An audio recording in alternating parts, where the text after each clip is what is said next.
Assalamualaikum warahmatullahi wabarakatuh. Bismillahirrahmanirrahim. Allahumma salli ala sayyidina Muhammad.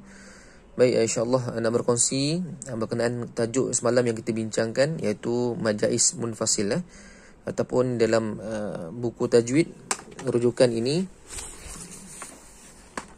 Okey, buku ni memang disyorkanlah untuk sahabat-sahabat.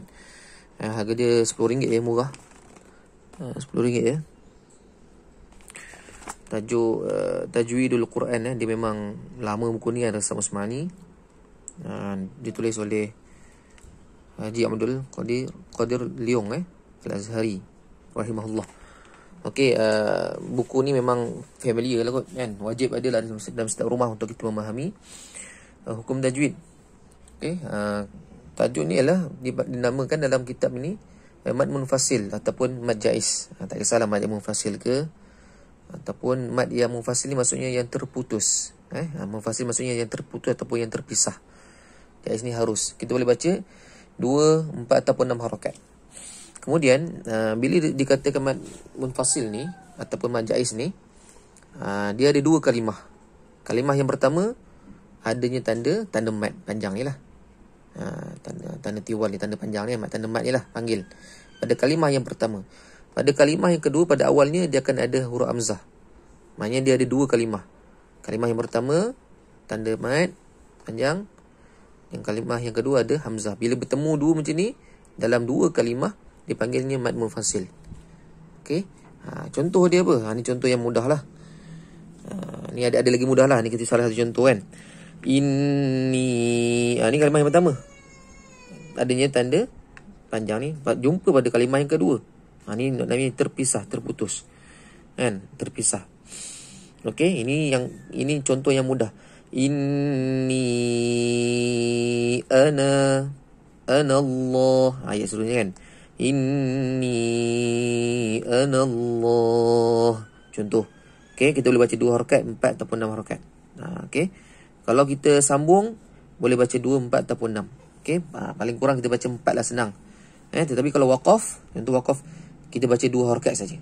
Inni, contoh ayat yang lain yang lebih mudah untuk kita faham pada surah Inna Anzalna kan. Inna ayat pertama ada tanda mad. Yang kedua, kalimah yang kedua anzalna. Inna anzalna ataupun inna a'tayna kan. Inna a'tayna. Okey, maknanya kalimah yang pertama tanda mad, yang kalimah yang kedua tanda ada hurufnya, huruf hamzah. Itu kita faham, itu yang asas kan, yang untuk kita faham. Tapi sebenarnya dalam Rasam Usmani ada beberapa penulisan. Okey, ada beberapa penulisan. Cuba tengok contoh macam semalam kita bincangkan. Ya ayuhal, dia bawa tajuk juga mad munfasil ataupun mad jaiz ni. Sama juga. Sebab apa? Dia cuba tengok. Dia diwasalkan.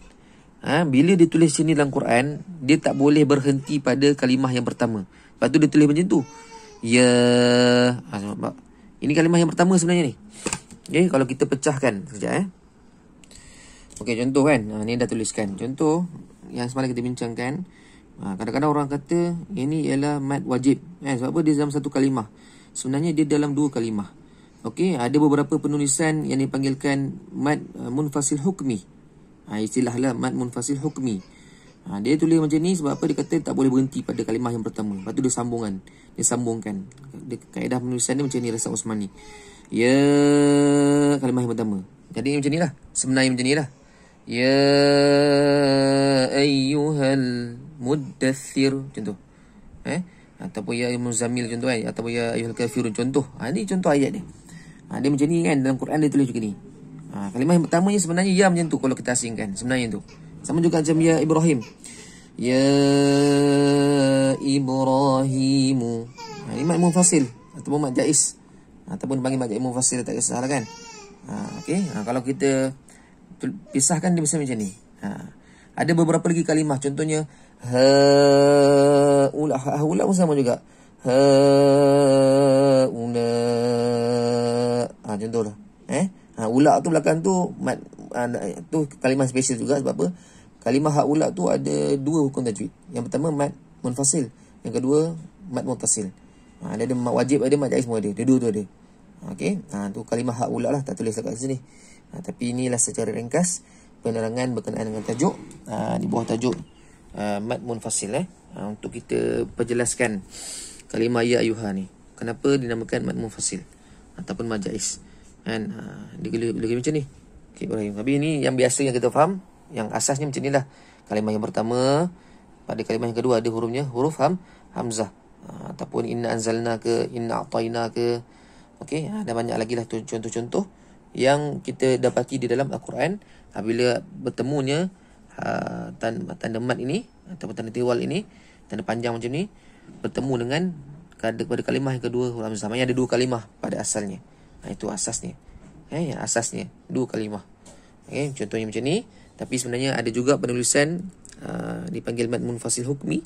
Di dalam penulisan secara hukumnya dia sebenarnya ialah mad munfasil. Cuma dia disambungkan dalam satu seolah-olah macam satu kalimah, tapi sebenarnya dua kalimah ni.